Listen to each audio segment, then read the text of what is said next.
So great to have you with us on this very busy Tuesday. Hi, everybody. Welcome. Thanks very much for spending part of your day with us. World leaders are scrambling in the wake of North Korea's launch of a satellite. The move raising fears that the rogue nation could have the capability of hitting the U.S. with a long-range missile. And it could lead to the deployment of a missile defense system designed to ward off threats from the Pyongyang regime. The UN Security Council met in emergency session over the weekend.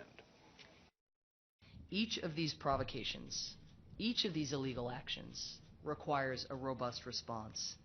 Because of the DPRK's decisions and actions, we will ensure that the Security Council imposes serious consequences. DPRK's latest transgressions require our response to be even firmer.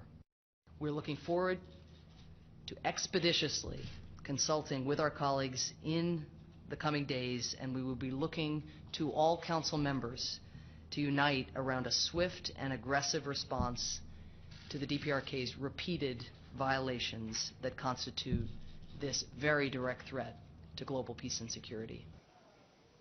Joining us now, Northern Virginia Congressman Jerry Connolly, a Democrat. He represents the 11th District. Welcome back. Great to be with you, Bruce. We're focusing today on the New Hampshire primary, the presidential campaign moving to a new level with actual balloting in an actual primary. Over the weekend, of course, we were consumed with the Super Bowl, and there were many interesting storylines for sports fans and fans of culture and what have you coming out of the Super Bowl.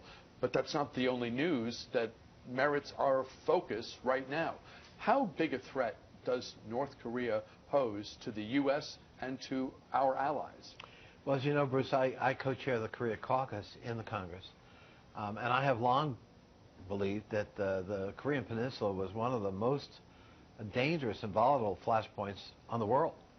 And, you know, we recently have been very focused on and almost obsessed by, correctly, Iran developing a nuclear capability. Well, North Korea already has it, and is, in terms of levels of stability and volatility, probably one of the most unstable and volatile regimes on Earth. And we don't have a lot of leverage. So it is very alarming. Remember now, just a month or so ago, they actually detonated a nuclear test in violation of the test ban agreement. Now they're showing they've got rocket launch capability and satellite capability. That ought to be of concern to everybody. I don't know if you've had the opportunity yet in your role as a member of Congress and in the special position you occupy based on the caucus position that you referenced a second ago. Is there anything that, in terms of what you can discuss publicly, that you can tell us about what happened over the weekend in terms of the launch? What did they do? Was this, in fact, a satellite? Not confirmed. We haven't had any briefings, obviously, over the weekend. We come back in session today, so we'll know a lot more over the next 48 hours. But the very fact that they did it, even if it wasn't fully successful, even if it was only partial, is alarming. It's an advance in their capability, and that is not a desirable thing. You mentioned the relative paucity of leverage that we have. Is that as true for the world community as it is for us as a single, superpower nation with a huge diplomatic role that we play around the globe? Are there, by enlisting China, by enlisting other nations, are there opportunities that maybe us acting solo don't have? When I say we don't have a lot of leverage, obviously we're not invested in North Korea. We don't have jobs and businesses in North Korea. We don't have a lot of trade. In fact, we have virtually no trade between ourselves and North Korea. And we don't, we just don't have a lot of economic ties, so our leverage is very limited. China is the one country that has leverage. They have a common border. China has supported the regime since its founding after World War II. And the economic dependence on China by North Korea is very great. China's been reluctant to use that leverage heretofore, but even China's got to be concerned about these latest developments. And so hopefully we can work with China to use its leverage to curb reckless behavior by the North and try to bring them into some kind of framework of responsible behavior. The South Koreans obviously live in close proximity to the North, and these issues are a daily fact of life for them. still, this has to be a nervous moment for the government in Seoul and for the people of South Korea. Absolutely. It's a very destabilizing event. You're absolutely right. I mean, the South Koreans live right there. During the Korean War, we were concerned about our artillery range and how close it could get to Seoul. Today's technology and weaponology, it's seconds. It's seconds. So the vulnerability is absolute, and the heightened concern on the peninsula is quite understandable. Let's shift gears for a moment and talk about what makes this a really fun and fascinating day in American politics.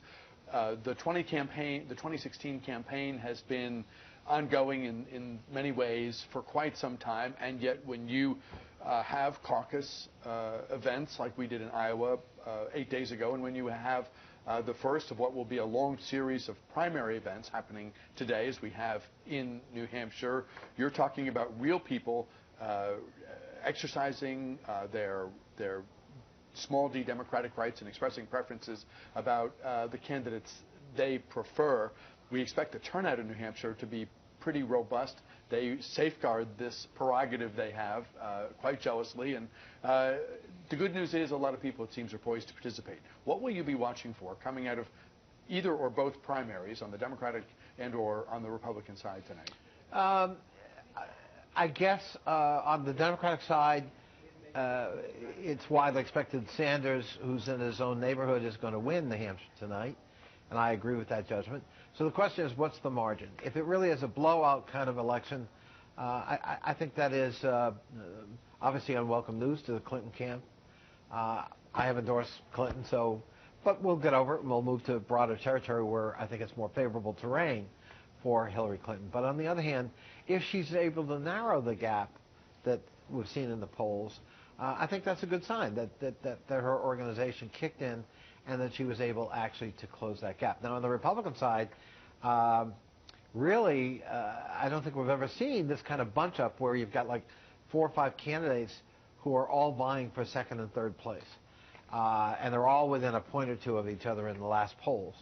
And I think somebody who was expected maybe to do well tonight, Marco Rubio, who had exceeded expectations in Iowa, though he did not win. I think, I don't know that I've ever seen as strange a debate performance, ever. And I've been in the business a while, as I did the other night with Marco Rubio. I mean, he went on autopilot and couldn't get out of it, and he's apparently done it once or twice on the campaign trail as well.